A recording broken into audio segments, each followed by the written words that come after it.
A universal logic میں خوش آمدید۔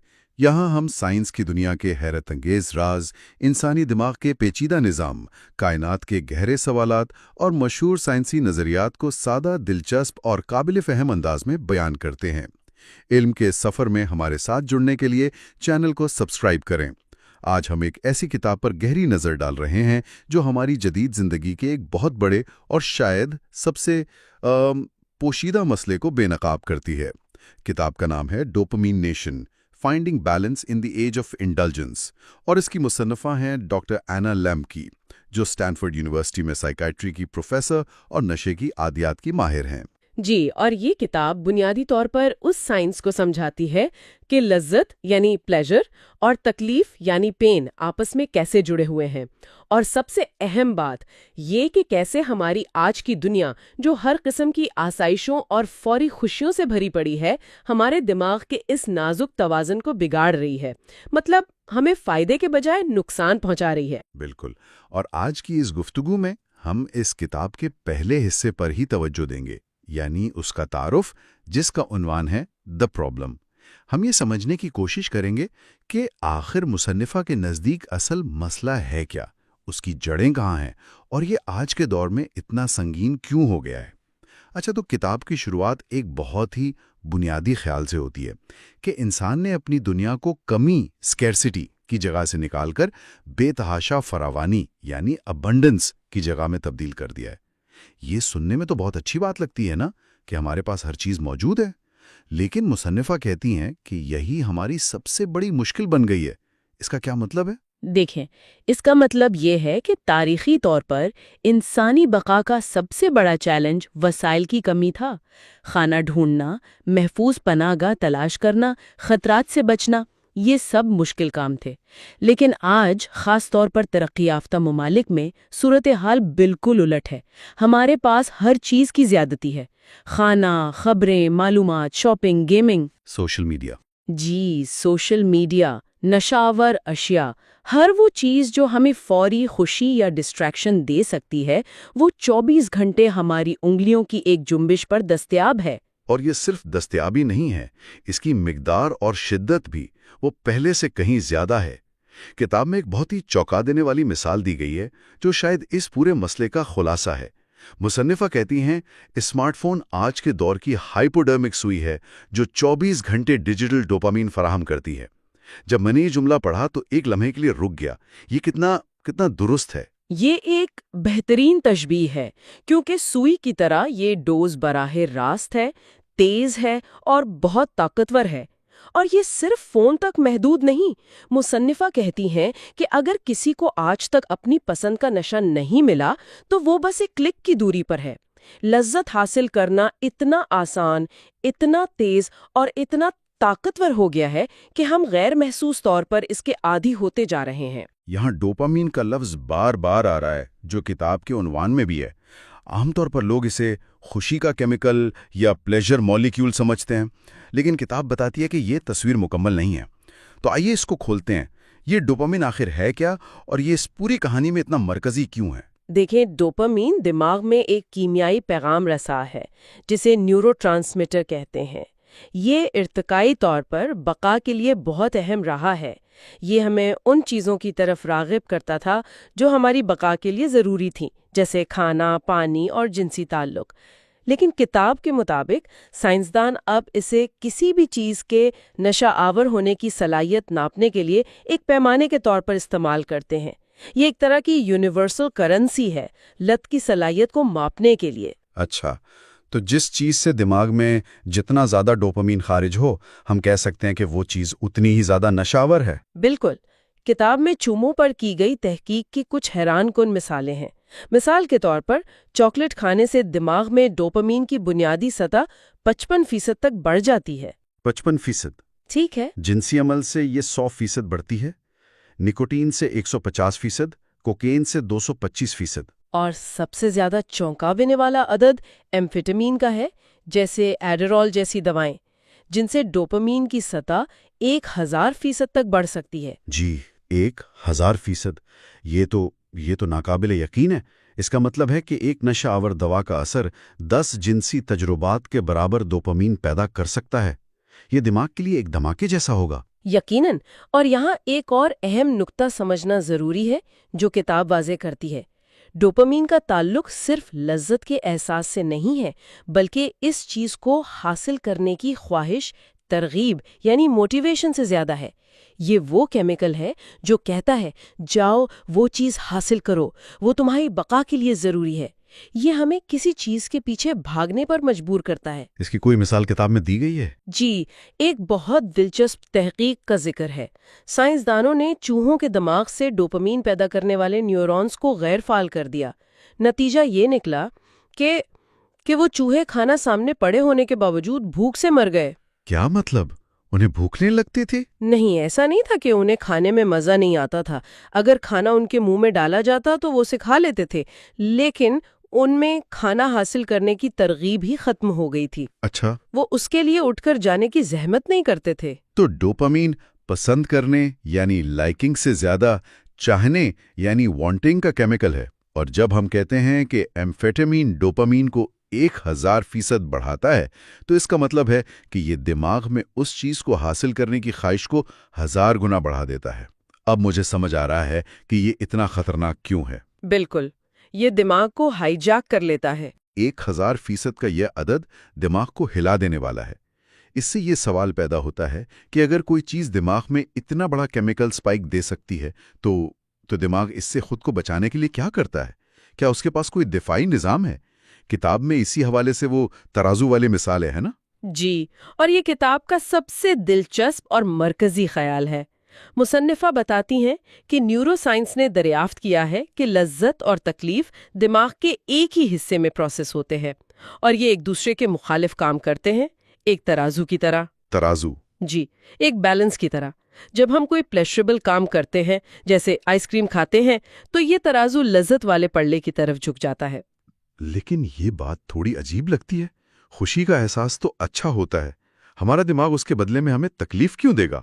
یہ تو خود کو سزا دینے والی بات ہوئی۔ یہ نظام ایسا کیوں بنا ہے؟ یہ خود کو سزا دینا نہیں، بلکہ خود کو بچانا ہے۔ دماغ کا سب سے بنیادی اصول توازن برقرار رکھنا ہے، جسے سائنسی زبان میں ہومیوسٹیسس کہتے ہیں۔ وہ کسی بھی ایک طرف زیادہ دیر تک جھکا نہیں رہ سکتا، ورنہ وہ غیر مستحنی، انسٹیبل ہو جائے گا۔ تو یہ دماغ کا ایک خودکار، غیر شعوری نظام ہے۔ جب ترازو لذت کی طرف جھکتا ہے تو دماغ فوراً اسے واپس سیدھا کرنے کے لیے تکلیف والے پڑرے پر وزن ڈالنا شروع کر دیتا ہے۔ کتاب میں انہیں بڑے مزاحیہ انداز میں چھوٹے جن یا گریملنز کہا گیا ہے، جو تکلیف والے پڑرے پر کودنا شروع کر دیتے ہیں تاکہ توازن بحال ہو۔ بالکل، اور جب لذت کا ابتدائی اثر ختم ہوتا ہے، آئس کریم ختم ہو جاتی ہے، تو کیا ہوتا ہے؟ وہ چھوٹے جن فوراً غائب نہیں ہوتے۔ اچھا، وہ کچھ دیر وہی رہتے ہیں۔ اس کی وجہ سے ترازو کچھ دیر کے لیے دوسری طرف یعنی تکلیف کی طرف جھکا رہتا ہے۔ یہی وہ ہلکا سا احساس ہے جسے ہم کام ڈاؤن یا کریونگ کہتے ہیں۔ ایک بے چینی سی محسوس ہوتی ہے کہ وہ خوشی دوبارہ حاصل کی جائے۔ مشہور کہاوت ہے "What goes up must come down"۔ درست۔ تو ہر لذت کی ایک قیمت ہے جو اس کے فوراً بعد آنے والی ہلکی سی تکلیف کی صورت میں ادا کرنی پڑتی ہے۔ یہ تو ایک قدرتی نظام لگتا ہے۔ اگر یہ ہمیشہ سے انسانوں میں موجود رہا ہے تو آج یہ اچانک ایک مسئلہ کیوں بن گیا ہے؟ اس کا جواب اسی پہلے نقطے میں ہے جس پر ہم نے بات کی تھی، فراوانی، ابنڈنس۔ ہمارا دماغ اس نظام کے ساتھ لاکھوں سالوں سے کمی یعنی اسکیرسٹی کی دنیا میں کام کرتا رہا ہے، جہاں لذت بخش چیزیں نایاب تھیں اور انہیں حاصل کرنے کے لیے بہت محنت کرنی پڑتی تھی۔ لیکن آج جب ہم بار بار بہت تیزی سے اور بہت شدت سے ایک ہی لذت بخش چیز استعمال کرتے ہیں، چاہے وہ دن میں 50 بار انسٹاگرام چیک کرنا ہو یا کوئی نشہ ہو، تو دماغ کا یہ دفاعی نظام اوور ڈرائیو میں چلا جاتا ہے۔ اس کا مطلب ہے کہ دماغ کو توازن برقرار رکھنے کے لیے تکلیف والے پلڑے پر پہلے سے زیادہ جن بٹھانے پڑتے ہیں۔ جی، اور وہ جن وہاں مستقل ڈیرے ڈال لیتے ہیں۔ نتیجہ یہ ہوتا ہے کہ ہمارا بنیادی توازن ہی بگڑ جاتا ہے۔ ہمارا ترازو لذت کی طرف جھکنے کے بجائے مستقل طور پر تکلیف کی طرف جھکا رہتا ہے۔ اچھا، اب ہمیں وہی خوشی حاصل کرنے کے لیے پہلے سے بہت زیادہ مقدار میں اس چیز کی ضرورت پڑتی ہے، جسے عام زبان میں ٹالرنس کہتے ہیں۔ اور یہیں سے مسئلہ سنگین ہونا شروع ہوتا ہے۔ بہت زیادہ سنگین، کیونکہ ایک وقت ایسا آتا ہے کہ ہم وہ چیز لذت حاصل کرنے کے لیے استعمال ہی نہیں کر رہے ہوتے، بلکہ صرف اس لیے استعمال کر رہے ہوتے ہیں تاکہ اس تکلیف کی حالت سے نکل کر واپس نارمل محسوس کر سکیں۔ دماغ ایک دائمی ڈوپامین کی کمی یعنی ڈوپامین ڈیفیسٹ سٹیٹ کی حالت میں چلا جاتا ہے۔ اور اس حالت کا مطلب یہ ہے کہ عام زندگی کی چھوٹی چھوٹی خوشیاں، جیسے کسی دوست سے بات کرنا، سورج کو طلوع ہوتے دیکھنا یا اچھا کھانا کھانا، وہ سب بے معنی اور پھیکی لگنے لگتی ہیں۔ صحیح۔ کیونکہ دماغ کا پلیجر پاتھ وے اتنا زیادہ استعمال ہو چکا ہوتا ہے کہ وہ ان ہلکے پھلکے سگنلز پر رد عمل ہی نہیں دیتا۔ اس سماجی نتائج بہت خوفناک ہے۔ ہم یہ سوچتے ہیں کہ زیادہ سہولیات، زیادہ پیسہ اور زیادہ لذتیں ہمیں زیادہ خوش کریں گی، لیکن اعداد و شمار اس کے بالکل برعکس کہانی سناتے ہیں۔ یہ بہت بڑا تضاد ہے۔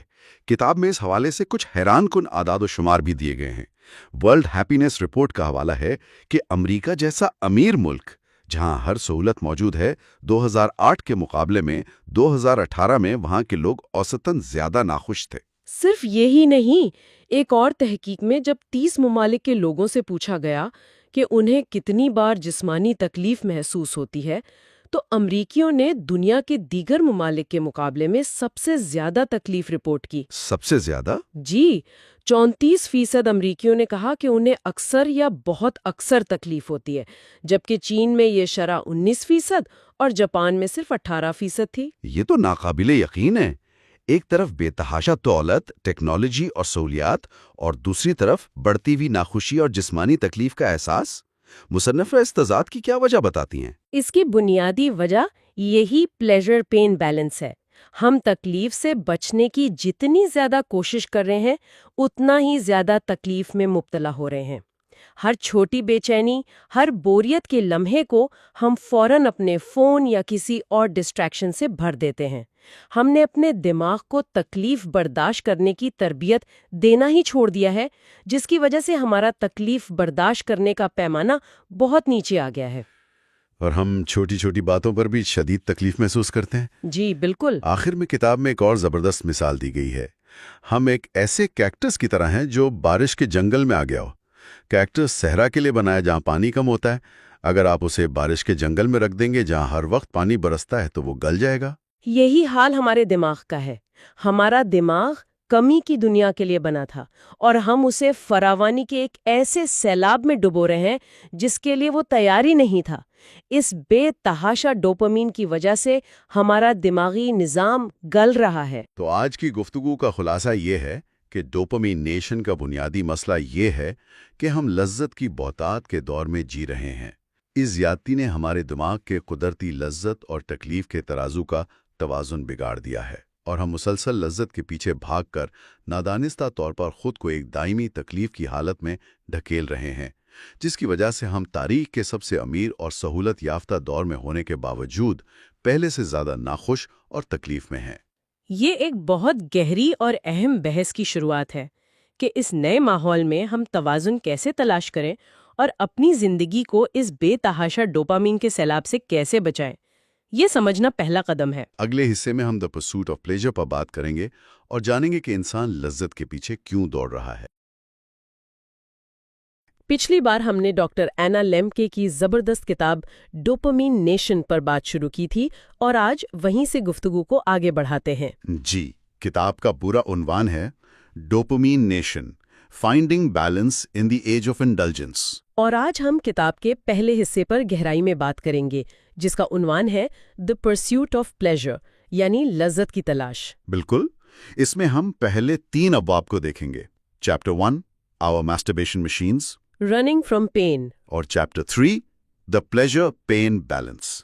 تو پچھلی بار ہم نے یہ سمجھا تھا کہ ہم ایک ایسی دنیا میں جی رہے ہیں جہاں ہر چیز کی بہتات ہے، جبکہ ہمارے دماغ وہ کمی کے دنیا کے لیے بنے ہیں۔ صحیح۔ بالکل۔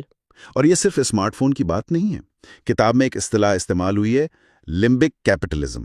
اچھا، اس کا کیا مطلب ہے؟ یہ ایک ایسے معاشی نظام کی طرف اشارہ ہے جو ہمارے دماغ کے جذباتی اور فوری تسکین والے حصے کو، یعنی لمبک سسٹم کو براہ راست نشانہ بناتا ہے۔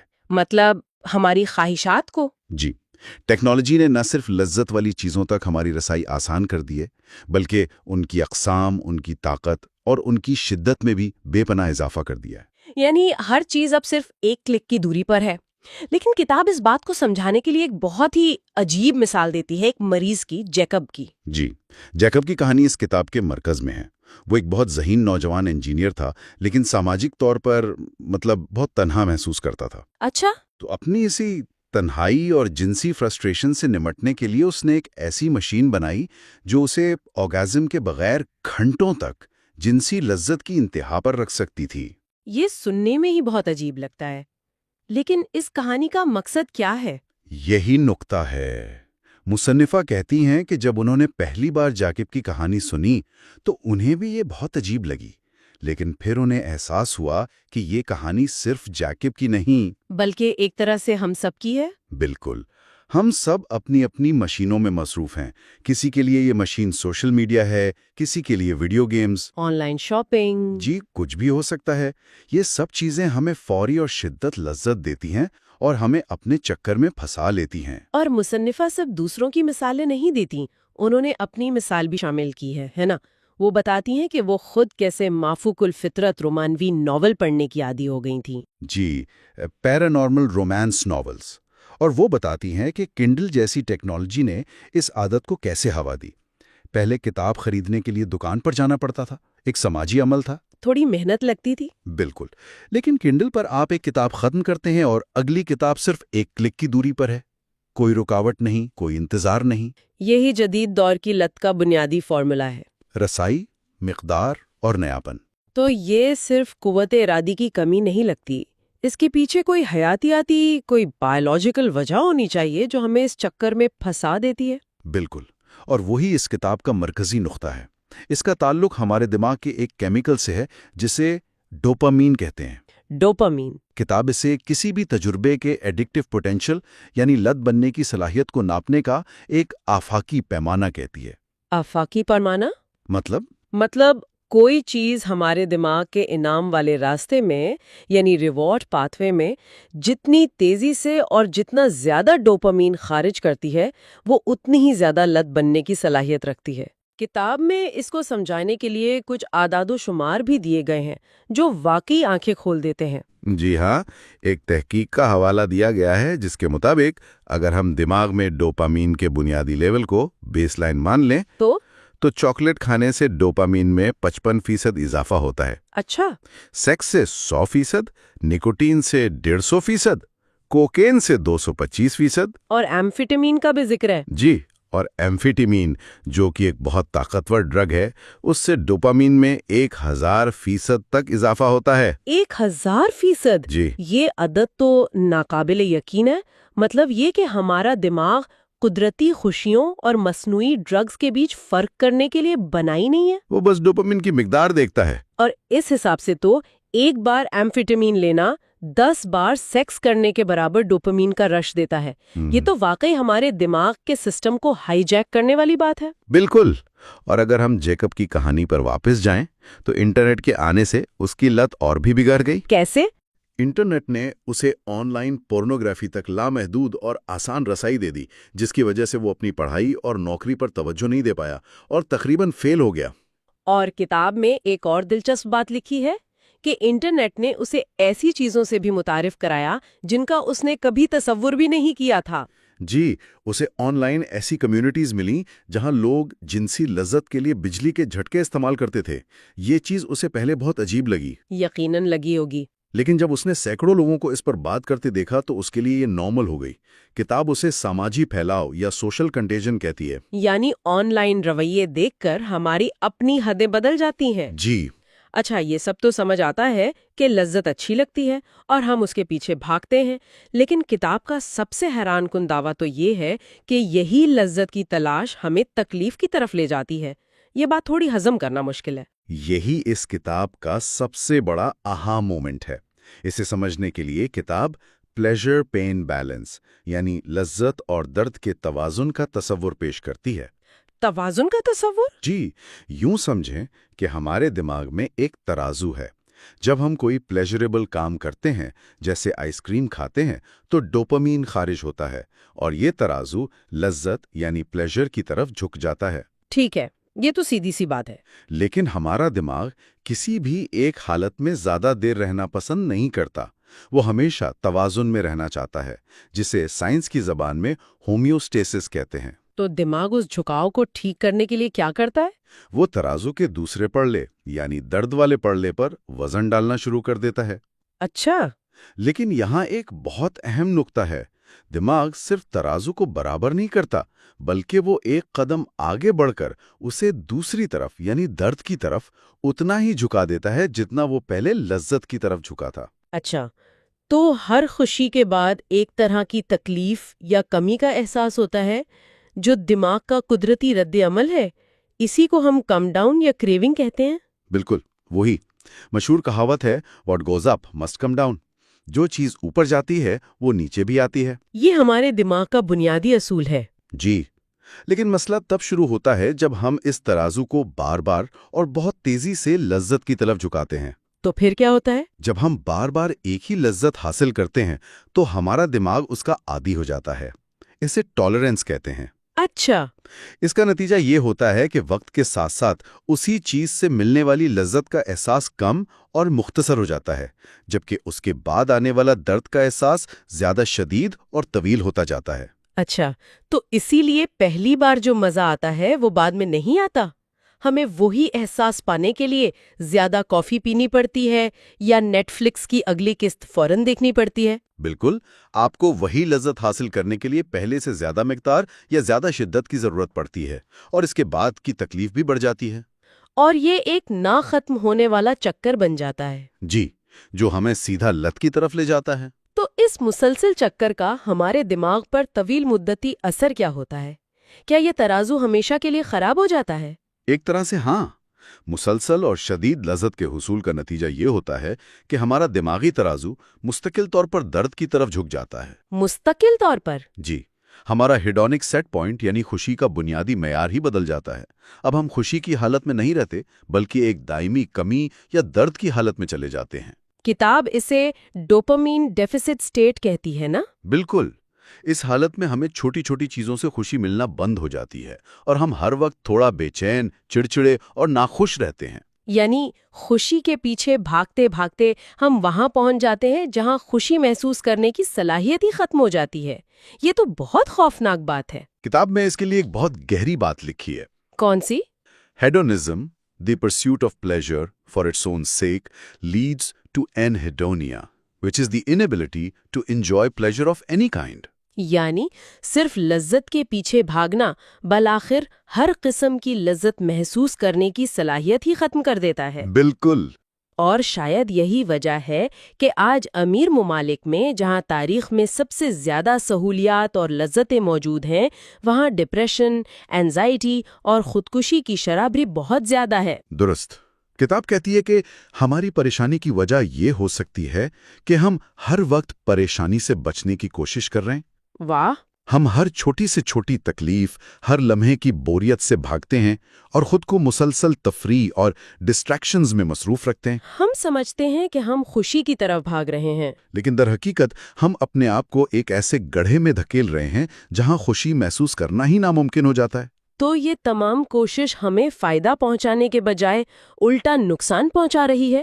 یہ ایک بہت بڑا پیراڈاکس ہے۔ جی، یہ ایک ایسا قدیم نظام ہے جو خوراک اور وسائل کی کمی کی دنیا میں تو ہمیں زندہ رکھنے کے لیے بہترین تھا، لیکن آج کی بہتات کی دنیا میں یہی نظام ہمیں بیمار، بے چین اور ناخوش بنا رہا ہے۔ ہمارے دماغ کی وائرنگ ہماری جدید دنیا سے مطابقت نہیں رکھتی۔ بالکل۔ تو آج کی گفتگو کا خلاصہ یہ ہے کہ ہم ایک ایسی دنیا میں جی رہے ہیں جو ہمیں ہر لمحہ ڈوپامین کا ہٹ دینے کے لیے ڈیزائن کی گئی ہے۔ اسمارٹ فون سے لے کر فاسٹ فوڈ تک ہر چیز ہماری فوری تسکین کے لیے تیار ہے۔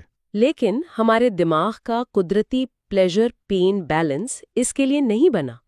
مسلسل لذت کے پیچھے بھاگنے سے یہ توازن مستقل طور پر درد کی طرف جھک جاتا ہے، جس سے ہم چھوٹی چھوٹی خوشیاں محسوس کرنے کی صلاحیت بھی کھو دیتے ہیں، اور ہم ایک دائمی ڈوپامین کی کمی کی حالت میں چلے جاتے ہیں جہاں ہمیں خوش رہنے کے لیے نہیں بلکہ صرف نارمل محسوس کرنے کے لیے اپنی لت کی ضرورت پڑتی ہے۔ بالکل۔ تو یہاں ایک بہت بڑا سوال پیدا ہوتا ہے، اگر ہمارے دماغ کی ساخت ہی ایسی ہے اور ہماری دنیا اسی ساخت کا فائدہ اٹھانے کے لیے بنائی گئی ہے تو کیا ہم ایک ایسی جنگ لڑ رہے ہیں جسے ہم جیت نہیں سکتے؟ یہ ایک بہت اہم سوال ہے۔ یا پھر اس توازن کے خلاف جانے کے بجائے اس کے ساتھ کام کرنے کے کچھ طریقے موجود ہیں؟ خوش قسمتی سے کتاب کا اگلا حصہ اسی کا جواب دینے کی کوشش کرتا ہے۔ مایوسی کی بات نہیں ہے، راستے موجود ہیں۔ اگلے حصے میں ہم سیلف بائنڈنگ کے تصور کو سمجھیں گے اور جانیں گے کہ انسان خود پر کنٹرول کیسے سیکھ سکتا ہے۔ ہم ڈاکٹر اینا لیمکی کی کتاب dopamine nation finding balance in the age of indulgence پر اپنی گہری گفتگو کے سلسلے کو آگے بڑھا رہے ہیں۔ خوش آمدید۔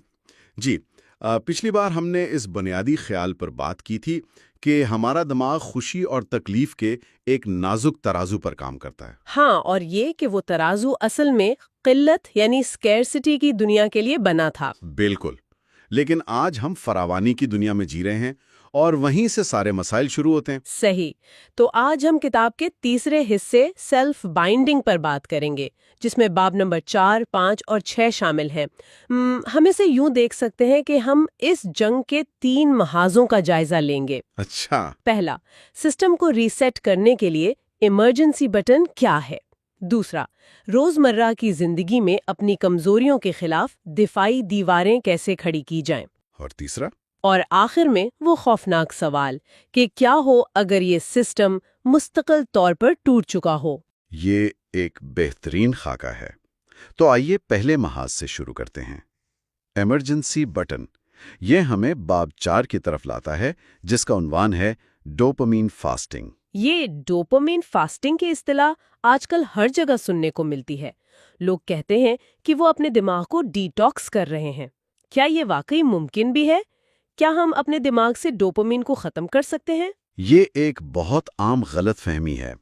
مصنفہ بہت واضح طور پر کہتی ہیں کہ مقصد ڈوپامین کو ختم کرنا ہے ہی نہیں، مطلب اس کے بغیر تو ہم زندہ ہی نہیں رہ سکتے۔ اچھا۔ ڈوپامین فاسٹنگ سے ان کی مراد کسی خاص ہائی ڈوپامین رویے یا چیز سے کچھ عرصے کے لیے مکمل پرہیز کرنا ہے۔ یہ ایک طرح کا ریسیٹ ہے۔ ریسیٹ یعنی جیسے ہم اپنے کمپیوٹر کو ریسٹارٹ کرتے ہیں جب وہ سست ہو جاتا ہے۔ بالکل وہی۔ جب ہم مسلسل ہائی ڈوپامین چیزوں کا استعمال کرتے ہیں، جیسے سوشل میڈیا، جنک فوڈ یا ویڈیو گیمز، تو ہمارا خوشی تکلیف کا ترازو مستقل طور پر تکلیف کی طرف جھک جاتا ہے۔ اور پھر ہمیں خوشی محسوس کرنے کے لیے زیادہ سے زیادہ اس چیز کی ضرورت پڑتی ہے۔ جی، اور عام زندگی کی چھوٹی چھوٹی خوشیاں بے معنی لگنے لگتی ہیں۔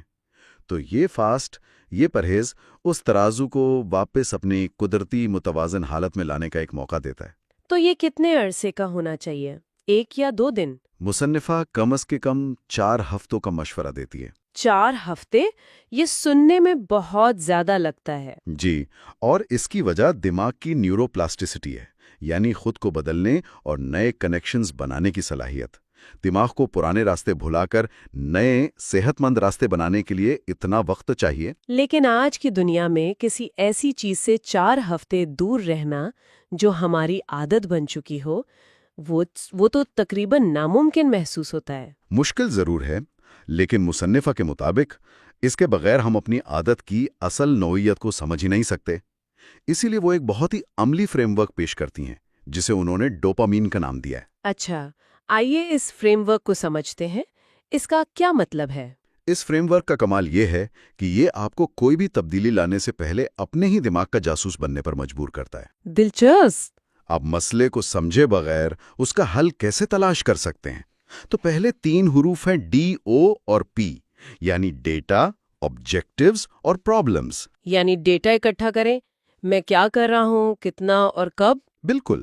پھر مقاصد یعنی آبجیکٹیوز، میں یہ کیوں کر رہا ہوں، کیا میں بوریت سے بھاگ رہا ہوں، اور آخر میں پرابلمز، اس کی وجہ سے میری زندگی، میری صحت، میرے رشتوں پر کیا منفی اثرات پڑ رہے ہیں۔ تو یہ ایک طرح سے اپنے رویے کا ایک ایماندارانہ اور بے رحمانہ جائزہ لینا ہے۔ جی، اس کے بعد اے آتا ہے جو یقیناً ایبسٹیننس یعنی پرہیز کے لیے ہے۔ وہ 4 ہفتوں کا وقفہ۔ ہاں، اور جب آپ پرہیز شروع کرتے ہیں تو ایک خلا پیدا ہوتا ہے اور وہ تمام تکلیف دہ احساسات اور خیالات سطح پر آ جاتے ہیں جن سے آپ بھاگ رہے تھے۔ اوہ!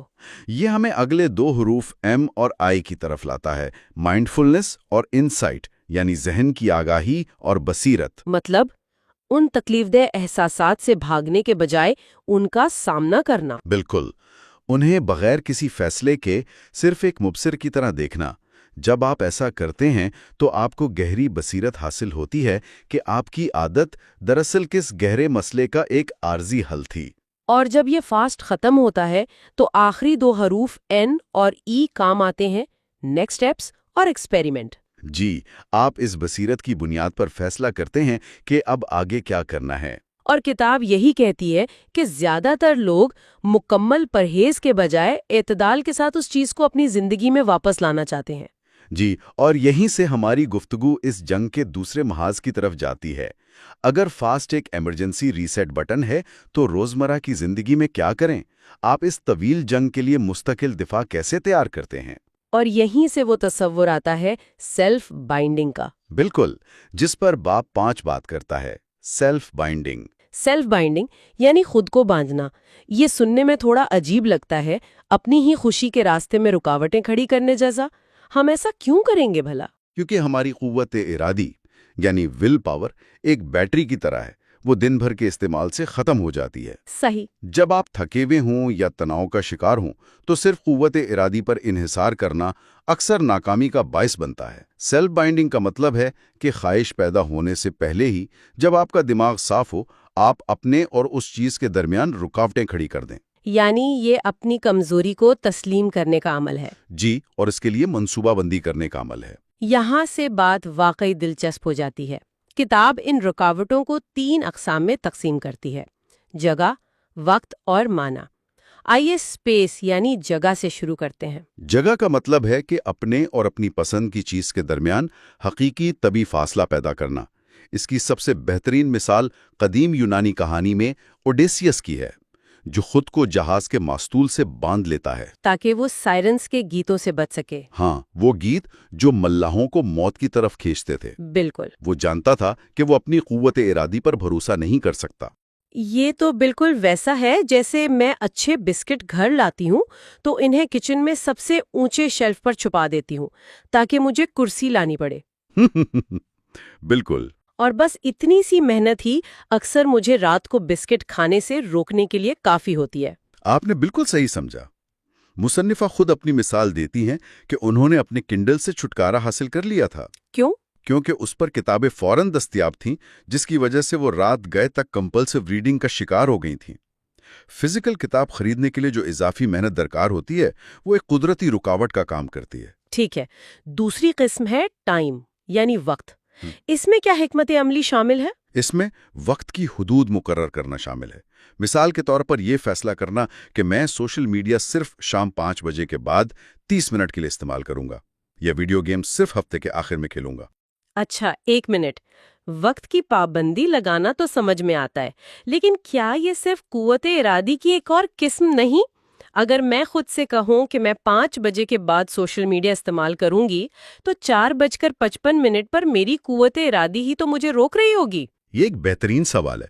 بظاہر ایسا لگتا ہے، لیکن یہاں ایک گہرا نفسیاتی تصور کام کر رہا ہے، جسے ڈیلے ڈسکاؤنٹنگ کہتے ہیں۔ Delay discounting? جی، اس کا مطلب ہے کہ ہمارا دماغ مستقبل کے بڑے انعام کے مقابلے میں فوری ملنے والے چھوٹے انعام کو بہت زیادہ اہمیت دیتا ہے۔ اچھا، تو یہ وہی وجہ ہے کہ ابھی ملنے والا کیک کا ایک ٹکڑا اگلے سال صحت مند ہونے کے خیال سے زیادہ قیمتی لگتا ہے۔ ہمارا دماغ وقت کے معاملے میں حساب کتاب میں کمزور ہے۔ بالکل، اور نشہ اس رجحان کو انتہائی شدید کر دیتا ہے۔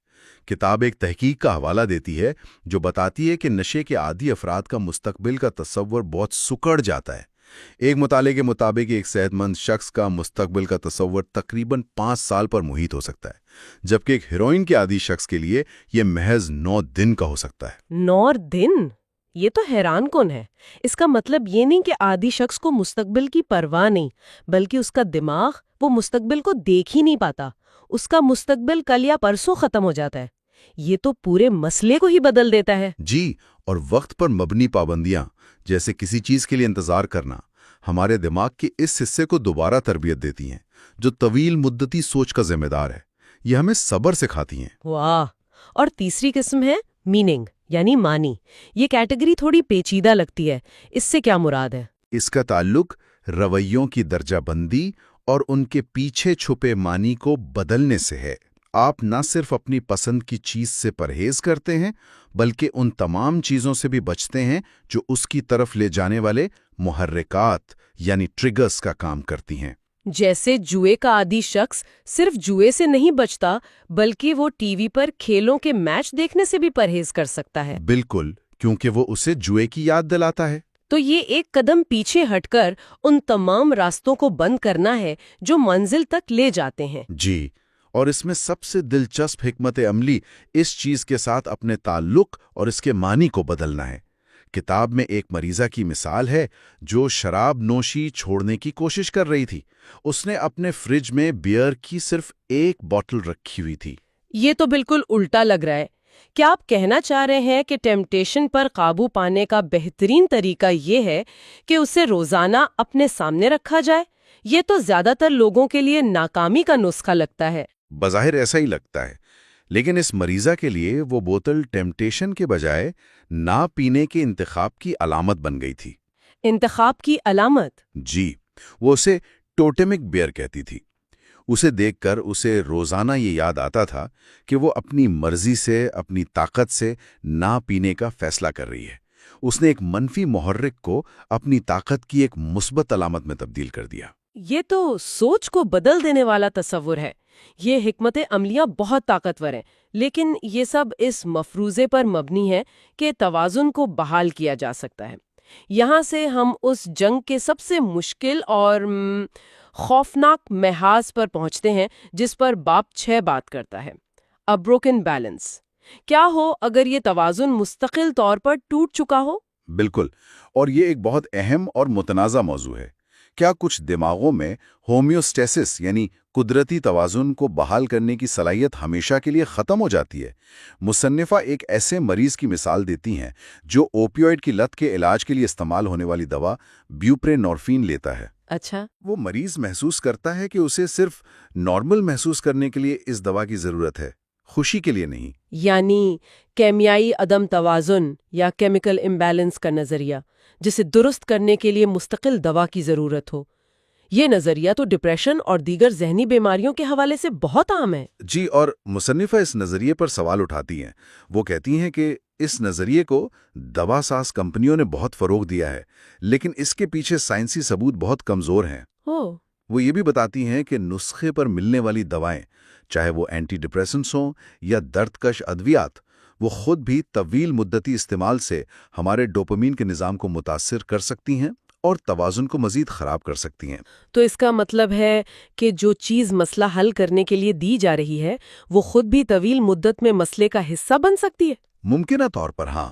باپ کا نچوڑ یہ ہے کہ اگرچہ یہ دوائیں بعض صورتوں میں زندگی بچا سکتی ہیں، لیکن ہر قسم کی تکلیف، ہر قسم کے درد کو دوا سے بے حس کر دینے کی ایک قیمت ہے۔ ہم ایک ایسی ثقافت میں رہتے ہیں جہاں کسی بھی قسم کی تکلیف کو فوری طور پر ختم کرنے پر زور دیا جاتا ہے۔ اور شاید یہی رویہ طویل مدت میں ہمیں زیادہ تکلیف دے رہا ہے۔ تو ان سب کا کیا مطلب ہے؟ اگر سیلف بائنڈنگ کی حکمت عملیوں کی حدود ہیں اور دواؤں کی بھی اپنی قیمت ہے، تو پھر متبادل کیا ہے؟ کیا ہم اس چکر میں ہمیشہ کے لیے پھنس گئے ہیں؟ یہ کتاب کا ایک اہم موڑ ہے۔ یہاں سے مصنفہ ایک بالکل مختلف اور آپ کہہ سکتے ہیں چونکا دینے والا راستہ تجویز کرتی ہیں۔ وہ کہتی ہیں کہ مسلسل خوشی کی تلاش کرنے یا درد کو دواؤں سے بے حس کرنے کے بجائے کیا ہو اگر ہم جان بوجھ کر ارادتاً تکلیف کو اپنائیں۔ تکلیف کو اپنائیں؟ جی، اور یہیں سے کتاب کا اگلا پورا حصہ شروع ہوتا ہے۔ بہت خوب۔ تو آئیے آج کی گفتگو کو سمیٹتے ہیں۔ ہم نے اپنی بقا کی جنگ کے 3 محاذوں کا جائزہ لیا۔ پہلے ہم نے ڈوپامین فاسٹنگ کو دماغ کے لیے ایک ایمرجنسی ریسیٹ بٹن کے طور پر سمجھا۔ پھر ہم نے سیلف بائنڈنگ کی عملی حکمت عملیوں کے بارے میں سیکھا، یعنی جگہ، وقت اور معنی کا استعمال کرتے ہوئے روزمرہ کی زندگی میں اپنی کمزوریوں کے خلاف دفاعی دیواریں تعمیر کرنا۔ اور آخر میں ہم نے اس مشکل اور پریشان کن سوال کا سامنا کیا کہ کیا ہمارا خوشی اور تکلیف کا توازن مستقل طور پر خراب ہو سکتا ہے، اور یہ دیکھا کہ ہر تکلیف کا فوری حل شاید بہترین حل نہ ہو۔ اور مصنفہ ہمیں ایک چونکا دینے والے خیال کے ساتھ چھوڑتی ہیں کہ اس نہ ختم ہونے والے چکر کا متبادل شاید جان بوجھ کر تکلیف کو اپنانا ہے۔ اگلے حصے میں ہم اسی موضوع پر بات کریں گے۔ ہم پین کے مثبت پہلو کا جائزہ لیں گے اور سمجھیں گے کہ تکلیف بھی انسان کو کیسے بہتر بناتی ہے اور اس کے دماغ کے لیے کیسے فائدہ مند ہو سکتی ہے۔ آج ہم ڈاکٹر اینا لیمبکی کی کتاب ڈوپامین نیشن پر اپنی بات چیت جاری رکھے ہوئے ہیں۔ جی، اور آج ہم اس کے تیسرے اور آخری حصے پر بات کر رہے ہیں، جس کا عنوان ہے درد کی تلاش، یعنی دا پرسوٹ آف پین۔ بالکل، پچھلی گفتگو میں ہم نے یہ سمجھا تھا کہ کس طرح ہر وقت لذت کے پیچھے بھاگنا ہمیں آخر میں درد اور بے چینی کی طرف دھکیل دیتا ہے۔ ہاں، وہ لذت اور درد والا ترازو بگڑ جاتا ہے۔ جی، تو آج ایک بہت ہی دلچسپ اور شاید تھوڑا الٹا سوال سامنے آتا ہے۔ وہ کیا؟ اگر لذت کا تعاقب ہمیں درد دیتا ہے تو کیا جان بوجھ کر درد کو اپنانے سے ہمیں سکون مل سکتا ہے؟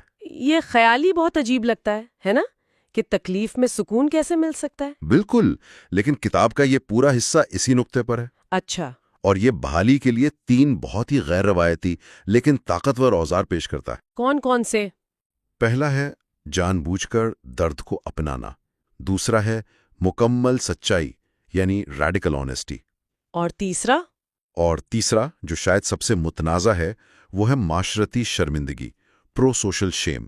بہت خوب، تو چلیں شروع کرتے ہیں اور دیکھتے ہیں کہ درد کا سامنا کرنا کیسے فائدہ مند ہو سکتا ہے۔ جی ضرور۔ تو کتاب کا 7واں باب شروع ہوتا ہے مائیکل نامی ایک مریض کی کہانی سے۔ مائیکل بے چینی اور نشے کی عادت میں بری طرح جکڑا ہوا تھا، اور اس پر قابو پانے کے لیے اس نے ایک انتہائی غیر معمولی طریقہ اپنایا۔ کون سا طریقہ؟ وہ روزانہ برفیلے ٹھنڈے پانی کے ٹب میں بیٹھتا تھا، صبح اور سونے سے پہلے 5 سے 10 منٹ کے لیے۔ اور وہ بتاتا ہے کہ یہ تجربہ کتنا شدید تھا، مطلب پہلے چند سیکنڈز میں اس کا پورا جسم چیختا تھا کہ یہ کیا کر رہے ہو، باہر نکلو، تم خود کو مار رہے ہو۔ لیکن اس نے ہمت نہیں ہاری، اور حیران کر دینے والی طور پر یہی تکلیف دہ عمل اس کی بحالی کی بنیاد بن گیا۔ اس کے پیچھے ایک بہت دلچسپ سائنس ہے۔ وہ کیا ہے؟ دیکھیں، دماغ میں لذت اور درد کا جو ترازو ہے، جب ہم جان بوجھ کر درد والے پڑلے پر دباؤ ڈالتے ہیں تو ہمارا جسم توازن بحال کرنے کے لیے خودکار طور پر انڈائریکٹلی لذت والے پڑلے کو بھاری کر دیتا ہے۔ اچھا، تو اس سے جو ڈوپامین نکلتی ہے وہ عام لذت سے مختلف ہوتی ہے؟ جی، وہ بہت مختلف ہوتی ہے۔ وہ زیادہ دیر پا اور زیادہ طاقتور ہوتی ہے، کیونکہ وہ ایک طرح سے کمائی ہوئی ہوتی ہے، وہ کریش نہیں کرتی۔ تو اس کی کوئی سائنسی تحقیق بھی موجود ہے یا یہ صرف ذاتی تجربات ہیں؟ نہیں، بالکل ہے۔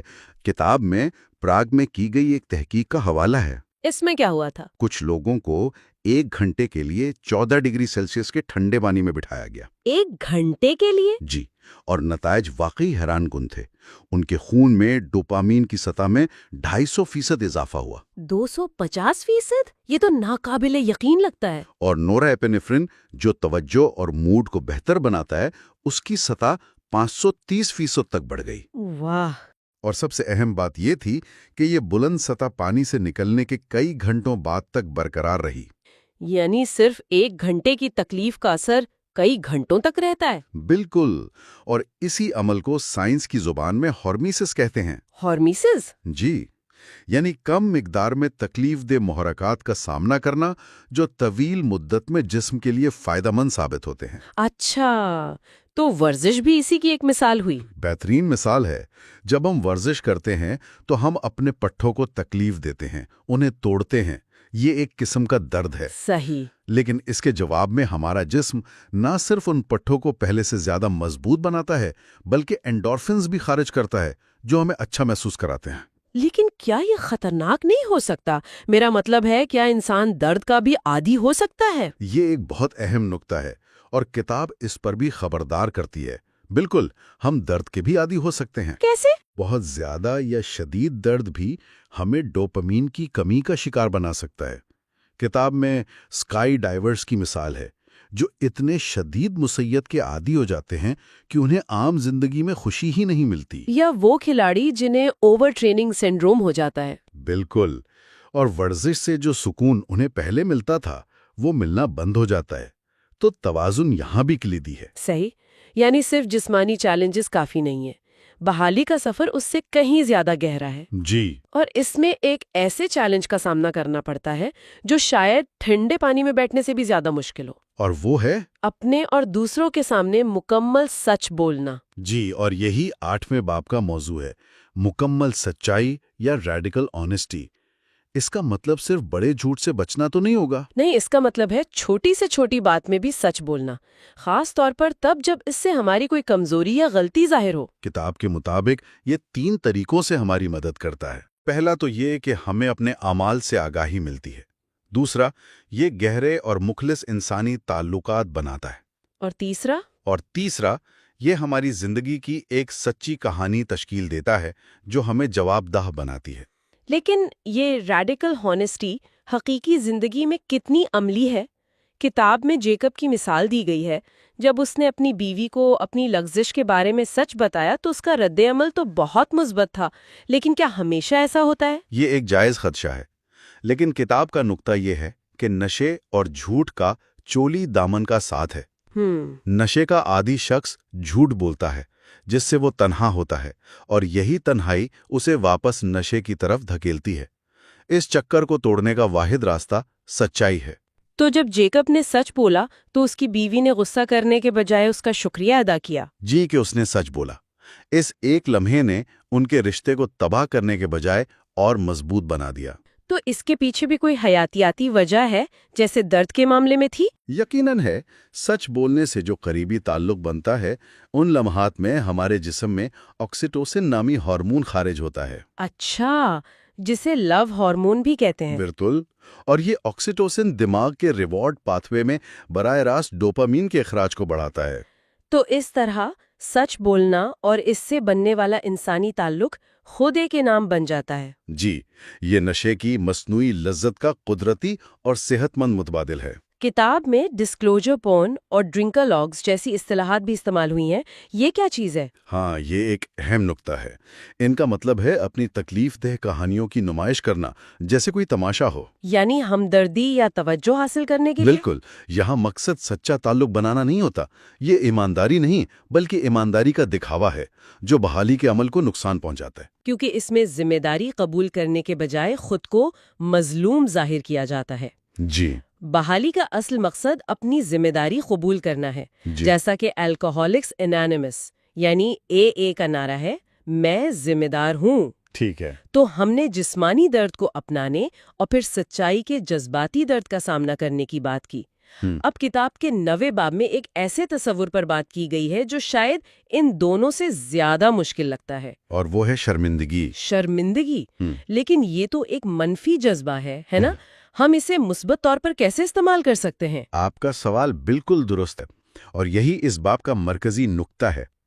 کتاب کے مطابق شرمندگی بذات خود اچھی یا بری نہیں ہوتی۔ اچھا؟ اس کی 2 قسمیں ہیں، ایک تباکن یعنی ڈسٹرکٹیو شیم، اور دوسری تعمیری یا معاشرتی یعنی پرو سوشل شیم۔ اور ان میں فرق کیا ہے؟ فرق اس بات میں نہیں ہے کہ ہم کیسا محسوس کرتے ہیں، کیونکہ شرمندگی ہمیشہ تکلیف دہ ہوتی ہے۔ فرق اس بات میں ہے کہ ہماری غلطی پر ہمارے آس پاس کے لوگ کیسا رد عمل دیتے ہیں۔ اچھا، تو یہ تباکن شرمندگی کا چکر کیسے کام کرتا ہے؟ وہ یوں چلتا ہے، ایک شخص کوئی غلط کام کرتا ہے، اسے شدید شرمندگی ہوتی ہے، جس کے جواب میں اس کا معاشرہ اسے دھتکارتا ہے یا اس پر لیبل لگا دیتا ہے، تو وہ تنہا ہو جاتا ہے۔ بالکل، اور پھر اسی تنہائی اور شرمندگی کے درد سے بچنے کے لیے وہ واپس اسی غلط کام کی طرف جاتا ہے۔ کتاب میں لوری کی کہانی اس کی بہترین مثال ہے۔ اور اس کے برعکس یہ معاشرتی یا پرو سوشل شیم کا چکر کیسے کام کرتا ہے؟ وہ بالکل مختلف ہے۔ اس میں بھی شخص غلط کام کرتا ہے اور اسے شرمندگی ہوتی ہے، لیکن اس بار وہ ریڈیکل آنیسٹی کا سہارا لے کر اپنی غلطی مان لیتا ہے۔ تو پھر معاشرہ کیا کرتا ہے؟ اس کے جواب میں اس کا گروپ یا معاشرہ اسے دھتکارنے کے بجائے قبول کرتا ہے اور اسے اصلاح کا راستہ دکھاتا ہے۔ اسے یہ پیغام دیا جاتا ہے کہ تمہارا عمل غلط تھا، لیکن تم برے نہیں ہو۔ جی، تم اب بھی ہمارے گروپ کا حصہ ہو اور ہم تمہیں دوبارہ کھڑا ہونے میں مدد کریں گے۔ اس سے اپنائیت کا احساس پیدا ہوتا ہے جو غلط کام کی خواہش کو کم کرتا ہے۔ یہ نظریہ تو بہت اچھا ہے، لیکن عملی طور پر ایسا معاشرہ کہاں ملتا ہے؟ کتاب میں اس کی کیا مثال دی گئی ہے؟ کتاب میں الکوہولکس انانیمس یعنی اے کو اس کی بہترین مثال کے طور پر پیش کیا گیا ہے۔ وہ کیسے؟ اے میں شرمندگی کیسے استعمال ہوتی ہے؟ دیکھیں، اے کی میٹنگ میں شرابی ہونے پر کوئی شرمندگی محسوس نہیں کرائی جاتی، وہاں سب ایک ہی کشتی کے سوار ہیں۔ صحیح۔ لیکن شرمندگی تب استعمال ہوتی ہے جب کوئی شخص بحالی کے عمل کو سنجیدگی سے نہیں لیتا یا جھوٹ بولتا ہے۔ اچھا، تو شرمندگی فرد کی ذات پر حملہ نہیں کرتی بلکہ اس کے عمل کو نشانہ بناتی ہے۔ بالکل، اس کا مقصد سب کو جواب دہ رکھنا ہے۔ یہ ہم تم سے بہتر ہیں والی شرمندگی نہیں، بلکہ ہم سب اس میں ساتھ ہیں والی شرمندگی ہے۔ یہ تو بہت گہری بات ہے۔ کتاب اس اصول کو خاندان اور والدین کی تربیت پر بھی لاگو کرتی ہے نا؟ جی بالکل۔ مصنفہ کہتی ہیں کہ والدین اکثر اپنی غلطیاں بچوں سے چھپانے کی کوشش کرتے ہیں، یہ سوچ کر کہ اس سے ان کا احترام کم ہو جائے گا۔ لیکن حقیقت اس کے برعکس ہے۔ جی، جب والدین ایمانداری سے اپنی غلطیاں تسلیم کرتے ہیں تو وہ بچوں کو سکھاتے ہیں کہ غلطیاں کرنا انسانی فطرت کا حصہ ہے۔ اور جب خاندان میں سچائی کا کلچر ہو تو غلطیوں پر پیدا ہونے والی شرمندگی ایک دوسرے کو دور کرنے کے بجائے قریب لاتی ہے۔ بالکل، اور ایک مضبوط محبت بھرا رشتہ قائم کرتی ہے۔ تو ڈوپامین نیشن کے اس آخری تجزیاتی حصے سے ہم نے بحالی کے 3 بہت ہی غیر روایتی مگر طاقتور اوزار سیکھے۔ جی، جان بوجھ کر درد کو اپنانا، مکمل سچائی کا سامنا کرنا اور معاشرتی شرمندگی کو ایک تعمیری قوت کے طور پر استعمال کرنا۔ اور ان تینوں طریقوں میں مشترک بات یہ ہے کہ یہ ہمیں سستی اور فوری لذتوں سے بھاگنے کے بجائے خود سے، اپنے جسم سے اور اپنے معاشرے سے دوبارہ جوڑتے ہیں۔ بالکل، یہ طریقے ہمیں بتاتے ہیں کہ حقیقی سکون اور توازن تکلیف سے بھاگنے میں نہیں بلکہ اس کا سامنا کرنے اور اسے ایک پازیٹیو تبدیلی کے لیے استعمال کرنے میں ہے۔ اگلے حصے میں ہم کتاب کے کنکلوژن اور اہم اسباق پر بات کریں گے۔ پچھلی بار ہم نے ڈوپامین، خواہش اور اس سے جڑے چیلنجز پر بات کی تھی۔ جی، اور آج ہم کتاب کے بالکل نچوڑ پر بات کریں گے، وہ حصہ جسے مصنفہ نے توازن کے اسباق کہا ہے۔ یہ 10 ایسے اصول ہیں جو پوری کتاب کا خلاصہ ہے، اور یہ اسباق اس لیے اتنے اہم ہیں کیونکہ یہ صرف کسی خاص گروہ کے لیے نہیں ہے، یہ آج کے ہر اس انسان کے لیے ہے جو اس تیز رفتار کثرت کی دنیا میں جی رہا ہے۔ یعنی یہ صرف نشے کے عادی افراد کے لیے نہیں؟ بالکل نہیں، کتاب تو یہ کہتی ہے کہ یہ ہم سب کے لیے بقا کے اصول ہیں۔ بقا کے اصول، یہ تو بہت بڑی بات ہے۔ چلیں پھر اس میں اترتے ہیں۔ پہلا سبق ہی بظاہر بہت سادہ ہے، لیکن مجھے لگتا ہے سب سے چونکا دینے والا بھی۔ مسلسل خوشی کی تلاش اور تکلیف سے بچنا ہی تکلیف کا باعث بنتی ہے۔ یہ تو ہماری ساری زندگی کی سوچ کے بالکل خلاف ہے۔ ہمیں تو سکھایا ہی یہی جاتا ہے کہ خوش رہو، دکھ سے بھاگو۔ جی، اور یہی اس کتاب کا سب سے بڑا مرکزی خیال ہے۔ یہ ہماری فطرت کے خلاف لگتا ہے۔ اسے سمجھنے کے لیے ہمیں دماغ کے اس ترازو کو یاد کرنا ہوگا جس پر ہم نے پہلے بات کی تھی۔ اچھا، وہ پلیجر پین بیلنس والا۔ جی، سائنس اسے اوپوننٹ پروسیس تھیوری کہتی ہے۔ جب بھی ہم کسی بیرونی چیز سے، چاہے وہ فون کی نوٹیفیکیشن ہو یا کوئی میٹھی چیز، خوشی کا پلڑا جھکاتے ہیں تو دماغ فوراً توازن بحال کرنے کی کوشش کرتا ہے، اور وہ توازن قائم کرتا ہے تکلیف کے پلڑے پر وزن ڈال کر۔ کتاب میں مصنفہ نے انہیں بڑے مزے کا نام دیا ہے، گریملنز۔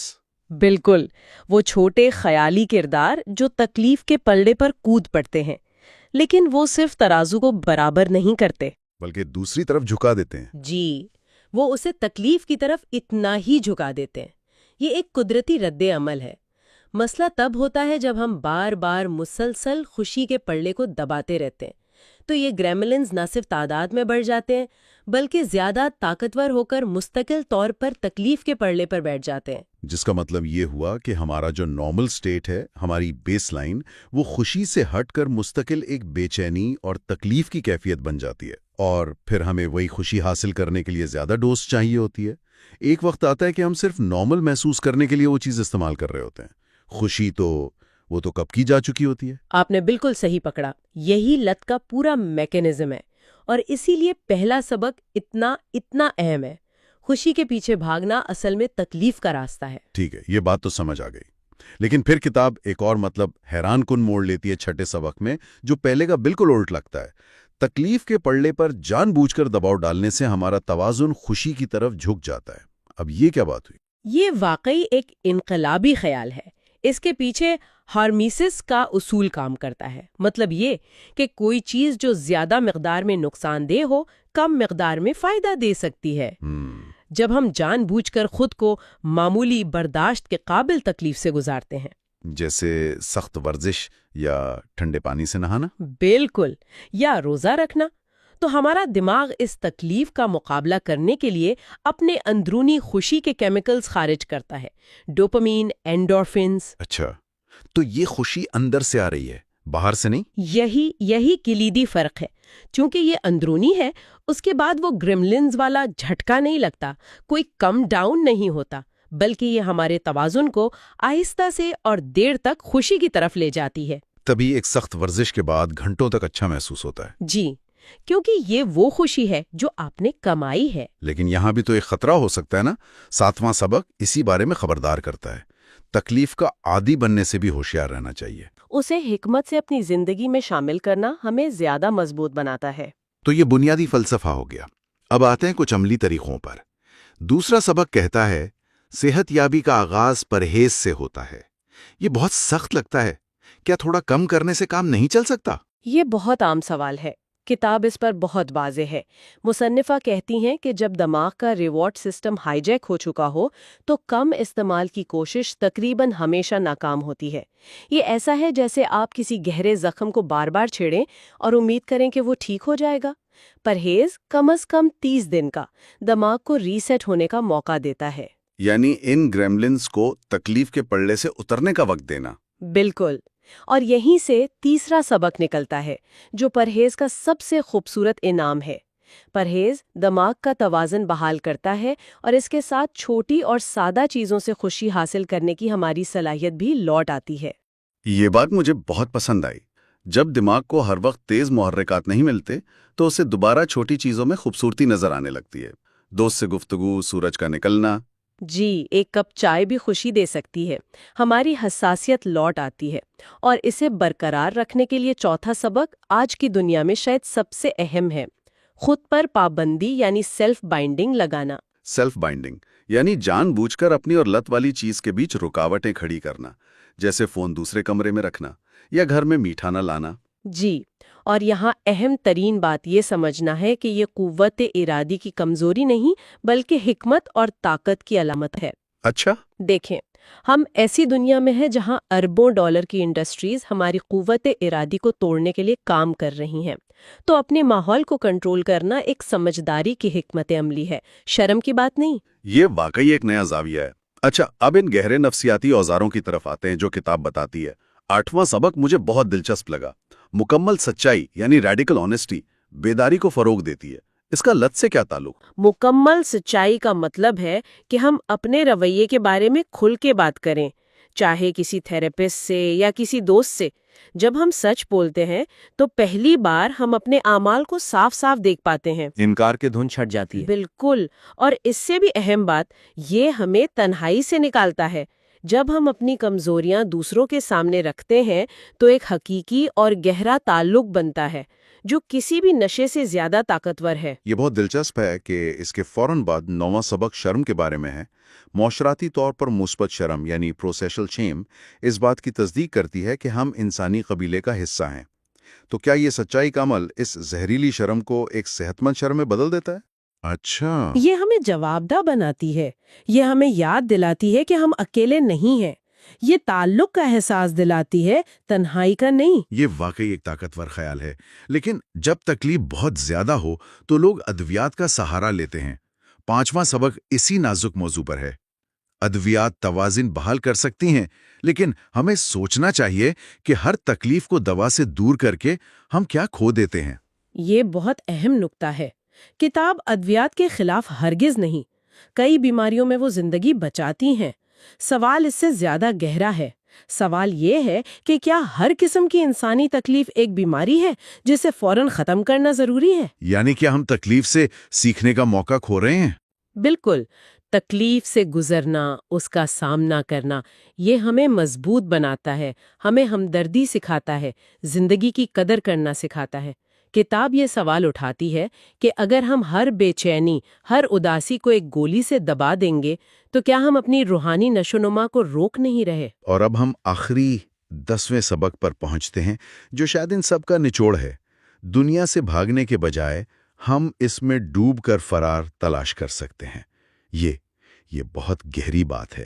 اس کا کیا مطلب ہے؟ اس کا مطلب یہ ہے کہ فرار کی ہماری ساری کوشش، چاہے وہ سکرینز میں ہو یا نشے میں، وہ خود ایک جال ہے۔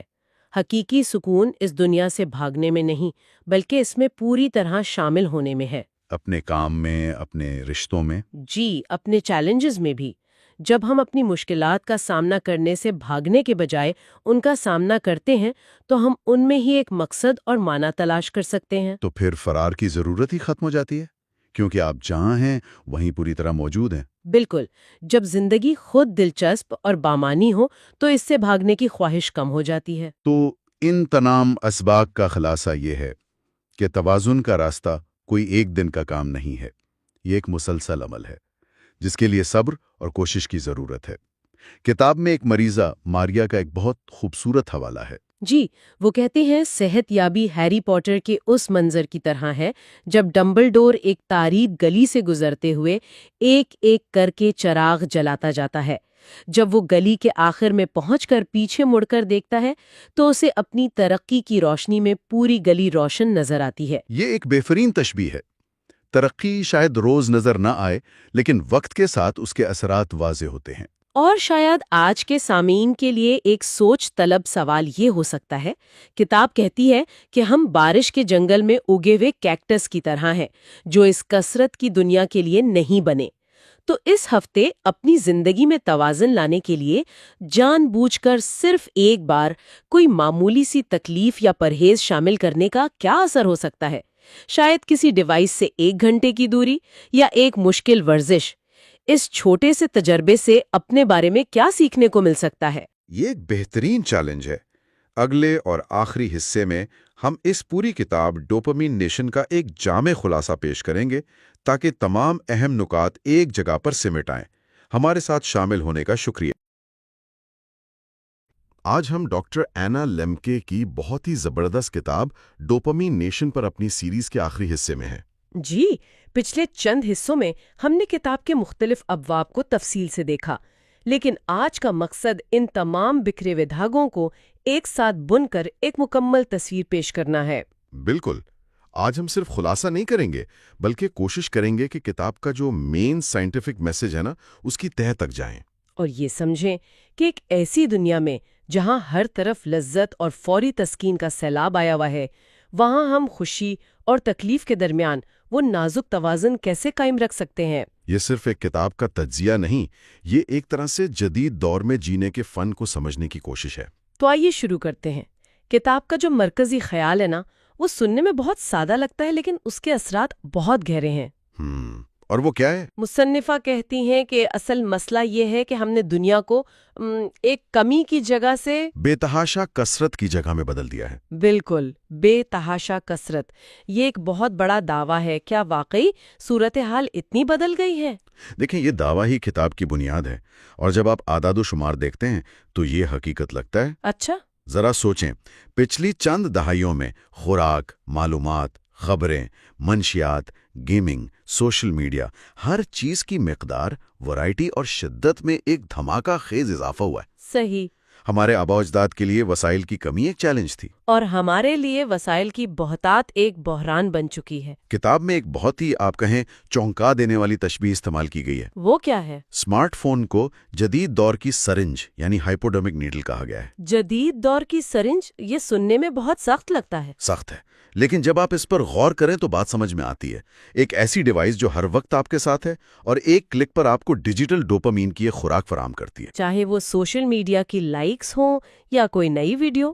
بالکل، اور یہ سرنج 24 گھنٹے ہفتے کے 7 دن دستیاب ہے۔ یہ وہ ماحول ہے جس میں ہم رہ رہے ہیں۔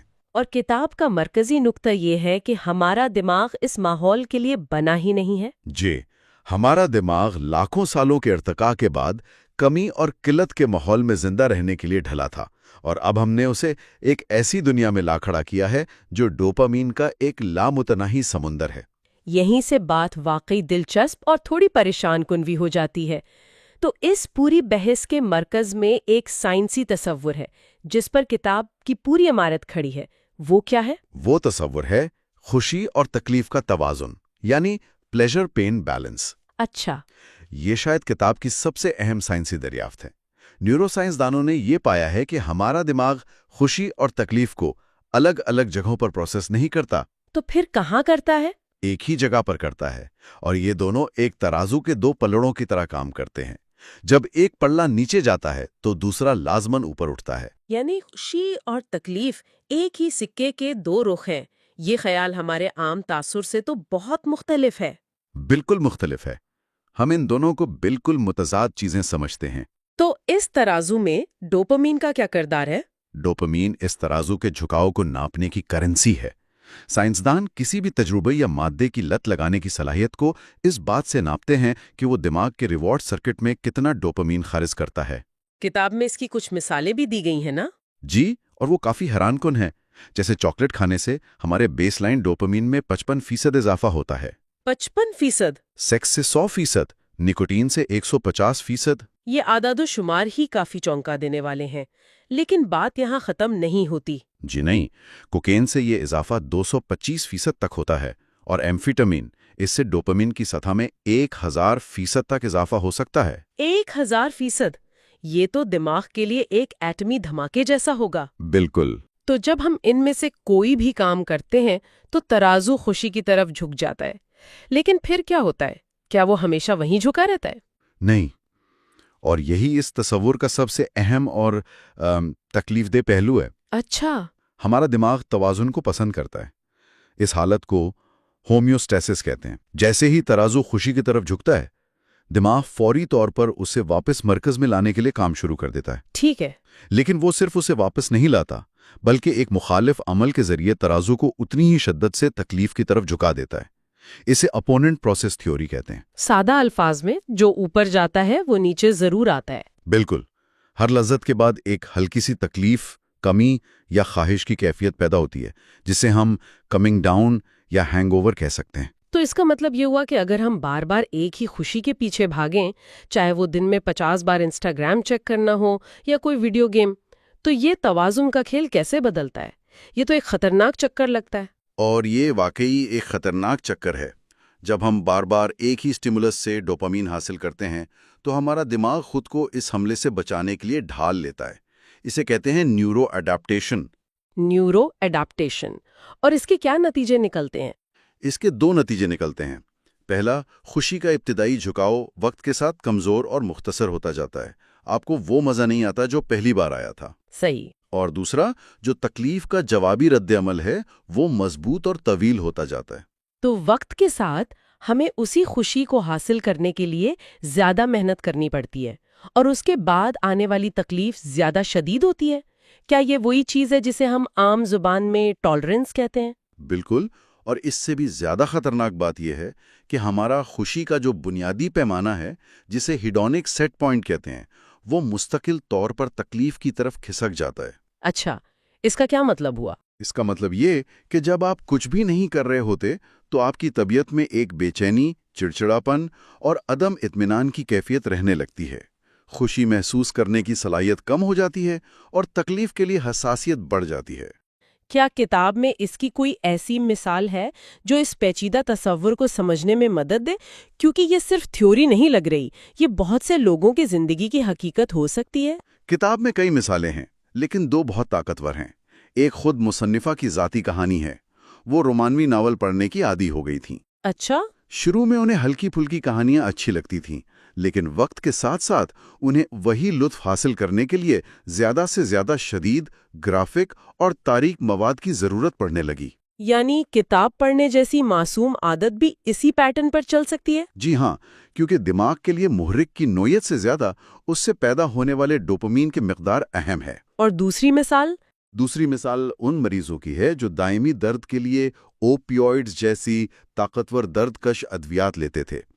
تحقیق سے یہ بات سامنے آئی کہ طویل عرصے تک ان دواؤں کو استعمال کرنے سے ان کا درد کم ہونے کے بجائے مزید بڑھ گیا۔ یہ تو الٹا اثر ہو گیا۔ بالکل، اس کیفیت کو اوپیوئڈ انڈیوسڈ ہائپرالجیزیا کہتے ہیں۔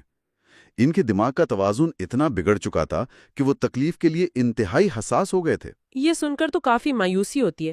ایسا لگتا ہے کہ ہمارا دماغ خوشی کے خلاف کام کر رہا ہے۔ اگر ہمارا قدرتی نظام ہی ہمیں ہر خوشی کے بعد تکلیف کی طرف دھکیلتا ہے تو پھر اس چکر سے نکلنے کا کوئی راستہ بھی ہے یا نہیں؟ راستہ ہے، لیکن وہ آسان نہیں ہے۔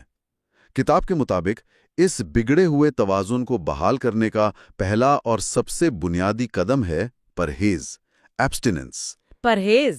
مصنفہ تجویز کرتی ہیں کہ کم از کم 4 ہفتوں کا ڈوپامین فاسٹ ضروری ہے تاکہ دماغ کے ریوارڈ پاتھ وے کو دوبارہ اپنی اصل حالت پر آنے کا موقع ملے۔ لیکن آج کی دنیا میں مکمل پرہیز کیسے ممکن ہے؟ ہم سب کے پاس اسمارٹ فون ہے، انٹرنیٹ ہماری ملازمت کا حصہ ہے۔ یہ تجویز عملی نہیں لگتی۔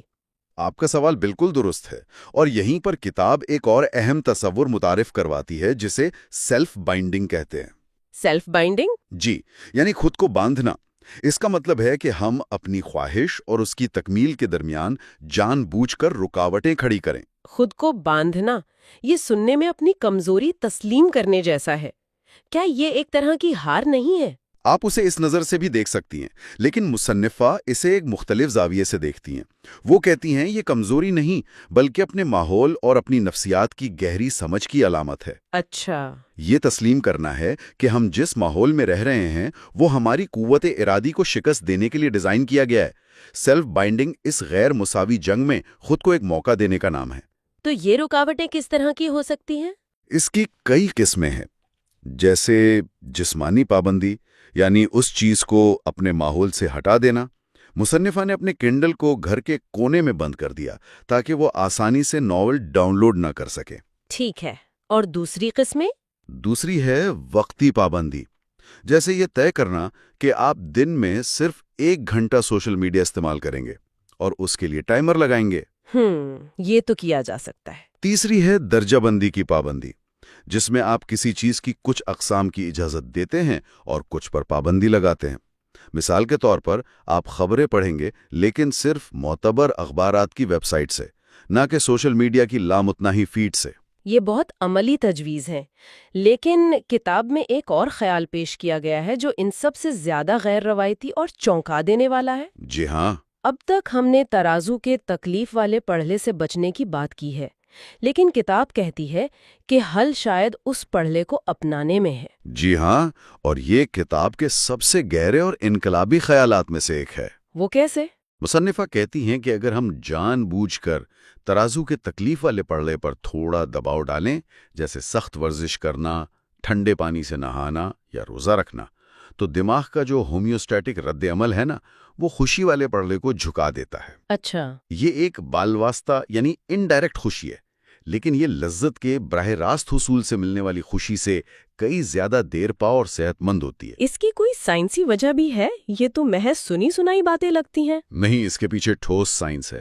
کتاب میں مائیکل نامی ایک مریض کی مثال ہے جو شدید ڈپریشن اور لت کا شکار تھا۔ اس نے برفیلے ٹھنڈے پانی میں نہانے کا تجربہ شروع کیا۔ تحقیق سے پتہ چلا کہ اس عمل سے اس کے ڈوپامین کی سطح میں 250% اضافہ ہوا، اور یہ اضافہ کئی گھنٹوں تک برقرار رہا۔ 250%؟ چاکلیٹ کے 55% کے مقابلے میں یہ تو بہت زیادہ ہے۔ اور زیادہ دیر پا بھی ہے۔ اس سائنسی اصول کو ہارمسس کہتے ہیں، یعنی تکلیف دہ محرکات کی چھوٹی اور کنٹرولڈ شدہ مقدار ہمارے جسم اور دماغ کے لیے فائدہ مند ہو سکتی ہے۔ ورزش اسی اصول پر کام کرتی ہے۔ لیکن اس میں بھی تو ایک خطرہ ہے، کہیں ایسا تو نہیں کہ لوگ تکلیف کے عادی ہو جائیں؟ آپ نے بالکل صحیح اور اہم نقطہ اٹھایا ہے۔ یہاں بھی توازن کلیدی ہے۔ ہارمسس کا مقصد جسم اور دماغ کو چیلنج کر کے مضبوط بنانا ہے، نہ کہ اسے تباہ کرنا۔ ٹھیک ہے۔ جب تکلیف کی مقدار بہت زیادہ ہو جائے یا اس کا مقصد محض ایک رش حاصل کرنا ہو تو انسان تکلیف کا بھی عادی ہو سکتا ہے۔ فرق نیت اور مقدار کا ہے۔ تو ہم نے دماغ کے اندرونی توازن، پرہیز، خود پر پابندی لگانے اور یہاں تک کہ تکلیف کو اپنانے کی بات کی۔ یہ سب ایک فرد کی اندرونی جنگ ہے، لیکن ہم سماجی مخلوق ہیں، یہ سب ہمارے باہمی تعلقات پر کیسے اثر انداز ہوتا ہے؟ یہ کتاب کا آخری اور شاید سب سے اہم سبق ہے۔ کتاب کا اختتام مکمل سچائی یعنی ریڈیکل آنیسٹی کے تصور پر ہوتا ہے۔ مکمل سچائی؟ یہ مصنفہ کہتی ہیں کہ لت اور جبری رویے ہمیں تنہا کرتے ہیں۔ ہم اپنی عادتوں پر شرمندہ ہوتے ہیں، انہیں دوسروں سے چھپاتے ہیں اور ایک دوہری زندگی گزارنے لگتے ہیں۔ صحیح۔ یہ تنہائی اور رازداری خود ایک تکلیف دہ چیز ہے جو ہمیں مزید لت کی طرف دھکیلتی ہے۔ اور اس کا علاج مکمل سچائی ہے، لیکن یہ تو بہت خوفناک لگتا ہے، اپنی کمزوریوں کو دوسروں کے سامنے بے نقاب کرنا۔ یہ خوفناک ہے، لیکن یہی آزادی کا راستہ ہے۔ جب ہم سچ بولتے ہیں، خاص طور پر اپنی جدوجہد اور کمزوریوں کے بارے میں، تو ہم دوسروں کے ساتھ ایک گہرا اور حقیقی تعلق قائم کرتے ہیں۔ اچھا۔ اور یہ انسانی تعلق، یہ قربت، خود ڈوپامین کا ایک بہت صحت مند اور پائیدار ذریعہ ہے۔ سائنس بتاتی ہے کہ آکسیٹوسن، جسے بانڈنگ ہارمون بھی کہا جاتا ہے، دماغ کے ریوارڈ پاتھ وے میں براہ راست ڈوپامین کے اخراج کو بڑھاتا ہے۔ تو جب ہم کسی پر بھروسہ کرتے ہیں اور بدلے میں ہمیں ہمدردی ملتی ہے، تو ہمارا دماغ ہمیں خوشی کا احساس دلا کر انعام دیتا ہے۔ یہ ایک ایسا انعام ہے جو ہمیں الگ تھلگ کرنے کے بجائے دوسروں سے جوڑتا ہے۔ کرنے کو کہا جا رہا ہے، یعنی دنیا کی لذتوں سے پیچھے ہٹنے کو۔ جی، دوسری طرف تکلیف کو اپنانے اور سچائی کا سامنا کرنے کو، یعنی دنیا کی حقیقتوں کی طرف آگے بڑھنے کو۔ یہ تو ایک تضاد لگتا ہے۔ یہ ایک بہترین مشاہدہ ہے۔ یہ بظاہر تضاد ہی کتاب کا نچوڑ ہے۔ حل نہ تو مکمل فرار میں ہے اور نہ ہی بے لگام لذت میں۔ حل ایک درمیانی راستے میں ہے۔ دانش مندی سے انتخاب کرنا کہ کن چیزوں سے پرہیز کرنا ہے، اور ہمت کے ساتھ انتخاب کرنا کہ کن تکالیف کا سامنا کرنا ہے۔ بالکل، یہ ایک مسلسل توازن قائم رکھنے کا عمل ہے۔ تو ڈوپامین نیشن سے ہم نے جو کچھ سیکھا، اگر اسے چند نکات میں سمیٹنا ہو تو وہ کیا ہوں گے؟ میرے خیال میں 6 بنیادی اسباق ہیں۔ پہلا، لذت کا بے تحاشا اور آسان حصول بالآخر تکلیف کی طرف لے جاتا ہے۔ دوسرا، اس چکر کو توڑنے کا پہلا قدم پرہیز ہے، تاکہ دماغ کو خود کو ریسیٹ کرنے کا موقع ملے۔ تیسرا، پرہیز کے بعد ہم چھوٹی اور سادہ خوشیوں سے لطف اندوز ہونے کے قابل ہو جاتے ہیں۔ صحیح۔ اور چوتھا، سیلف بائنڈنگ یا خود پر پابندیاں لگانا اس جدید دور میں کمزوری نہیں بلکہ دانش مندی ہے۔ پانچواں، جان بوجھ کر صحت مند تکالیف جیسے ورزش تو اپنانے سے ہم زیادہ پائیدار خوشی حاصل کر سکتے ہیں۔ اور آخری اور چھٹا سبق؟ اور چھٹا، مکمل سچائی اور گہرے انسانی تعلقات خوشی کا سب سے مستحکم اور صحت مند ذریعہ ہے۔ آخر میں کتاب میں ایک بہت طاقتور استعارہ استعمال کیا گیا ہے جس پر میں چاہتی ہوں کہ ہم بات کریں۔ آپ شاید بارش کے جنگل میں کیکٹس والی بات کر رہی ہیں۔ جی بالکل۔ مصنفہ کہتی ہیں کہ ہمارا دماغ ایک کیکٹس کی طرح ہے جو کہ صحرا یعنی کمی اور قلت کے ماحول میں پروان چڑھنے کے لیے بنا تھا، لیکن اب ہم ایک بارش کے جنگل میں رہ رہے ہیں جہاں ہر طرف ڈوپامین کی بہتات ہے، اور اس مسلسل بارش میں ہماری جڑیں گل رہی ہیں۔ بالکل۔ تو اس کا مطلب یہ ہے کہ حل یہ نہیں کہ ہم خود کو بدل کر بارش کے جنگل کا کوئی پودا بننے کی کوشش کریں، کیونکہ یہ ہماری فطرت کے خلاف ہے۔ حل شاید یہ سیکھنے میں ہے کہ اس مسلسل بارش میں ایک کیکٹس کے طور پر کیسے زندہ رہا جائے، کیسے اپنے لیے پناہ گاہ بنائی جائے، اور کیسے اس ماحول میں بھی پھلنے پھولنے کا راستہ نکالا جائے۔ یہ بہت خوبصورت نقطہ ہے۔ ایک ایسی دنیا میں جو ہمیں ہر لمحہ فرار ہونے کی ترغیب دیتی ہے، شاید اصل حل دنیا سے بھاگنے کے بجائے اس کا سامنا کرنا ہے، اس کی تمام تکالیف اور خوشیوں کے ساتھ۔ بالکل، اور یہی اس کتاب کا حتمی پیغام ہے، توازن تلاش کرنا، فرار میں نہیں بلکہ موجودگی میں۔ اس گہری اور معلوماتی گفتگو میں شامل ہونے کے لیے آپ کا بہت بہت شکریہ۔ بہت شکریہ۔